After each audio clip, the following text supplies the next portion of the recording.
അടിച്ചമർത്തലുകളുടെ കാലം, അനീതിയുടെ കാലം, ഒരു രാജ്യം ശ്വാസം മുട്ടിക്കൊണ്ടിരുന്ന കാലം.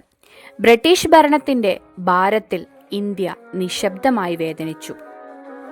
പക്ഷേ ചരിത്രം മാറാൻ പോവുകയായിരുന്നു. 1920 ഓഗസ്റ്റ് 1 രക്തം ചിന്താതെ രാജ്യം പൊരുതി അഹിംസയിലൂടെ.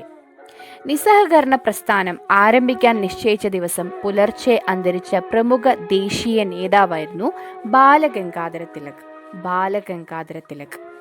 രാജ്യം ദുഃഖത്തിലായിരുന്നു, പക്ഷേ ജനതയുടെ ആത്മാവ് ഉണർന്നിരുന്നു. ഭരണാധികാരി അധികാരം ദുർവിനിയോഗം ചെയ്താൽ അവനെ അനുസരിക്കാതിരിക്കാൻ പുരാതന കാലം മുതലേ പ്രജകൾക്ക് അവകാശമുണ്ട് എന്നാണ് ഗാന്ധിജി നിസ്സഹകരണത്തിന്റെ മുന്നോടിയായി വൈസ്രോയിയെ അറിയിച്ചത്.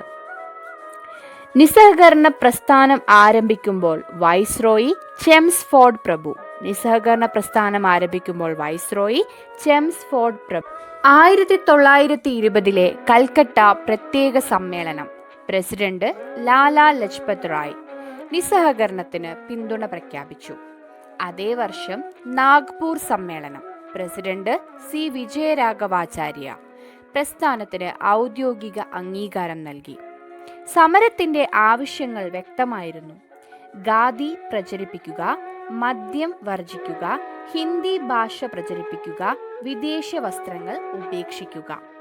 1921 മുതൽ ഇന്ത്യൻ ദേശീയ പ്രസ്ഥാനത്തിന്റെ യൂണിഫോമായി ഖാദി മാറി. നിസ്സഹകരണ പ്രസ്ഥാനത്തെ സഹായിക്കാനായി ഗാന്ധിജിയുടെ നേതൃത്വത്തിൽ രൂപീകരിച്ച ഫണ്ടാണ് തിലക് സ്വരാജ് ഫണ്ട്. ഗാന്ധിജിയുടെ നേതൃത്വത്തിൽ നിസ്സഹകരണ പ്രസ്ഥാനത്തെ ശക്തിപ്പെടുത്താൻ രൂപീകരിച്ച ഫണ്ടാണ് തിലക് സ്വരാജ് ഫണ്ട്. നിസ്സഹകരണ പ്രസ്ഥാനത്തെ തുടർന്ന് തങ്ങളുടെ പ്രാക്ടീസ് ഉപേക്ഷിച്ച പ്രഗത്ഭ അഭിഭാഷകരാണ് ചിത്തരഞ്ജൻ ദാസ്, മോത്തിലാൽ നെഹ്റു, രാജേന്ദ്ര പ്രസാദ്, ടി പ്രകാശം, അസഫ് അലി. ഒരു ജനതയുടെ ഉണർവിനായി സ്വന്തം ജീവിതം പോലും മാറ്റിവെച്ചവർ പ്രസ്ഥാനത്തിന്റെ ഭാഗമായി. നിസ്സഹകരണ പ്രസ്ഥാനത്തിന്റെ ഭാഗമായി രൂപം കൊണ്ട സ്വദേശി വിദ്യാഭ്യാസ സ്ഥാപനങ്ങളാണ് ജാമിയ മിലിയ ഇസ്ലാമിയ സർവകലാശാല, കാശി വിദ്യാപീഠം, ഗുജറാത്ത് വിദ്യാപീഠം, ബീഹാർ വിദ്യാപീഠം. പക്ഷേ 1922 ചൗരി ചൗര സംഭവം ഹിംസ പടർന്നപ്പോൾ ഗാന്ധിജി അതിനെ ഹിമാലയൻ ബ്ലെൻഡർ എന്ന് വിശേഷിപ്പിച്ചു. 1922 മാർച്ച് 10 ഗാന്ധിജിയെ അറസ്റ്റ് ചെയ്തു. അദ്ദേഹത്തെ തടവിലാക്കിയ ജയിലാണ് യർവാദ ജയിൽ.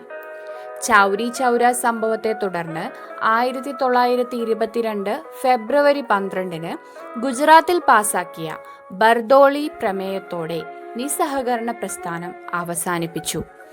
നിസ്സഹകരണ പ്രസ്ഥാനം പിൻവലിക്കാനുള്ള തീരുമാനത്തെ ദേശീയ ദുരന്തം അഥവാ നാഷണൽ കലാമിറ്റി എന്ന് വിശേഷിപ്പിച്ചത് സുഭാഷ് ചന്ദ്രബോസാണ്. നിസ്സഹകരണ പ്രസ്ഥാനം തീവ്രതയിലെത്തുകയും പിൻവലിക്കുകയും ചെയ്തപ്പോൾ വൈസ്രോയി റീഡിംഗ് പ്രഭു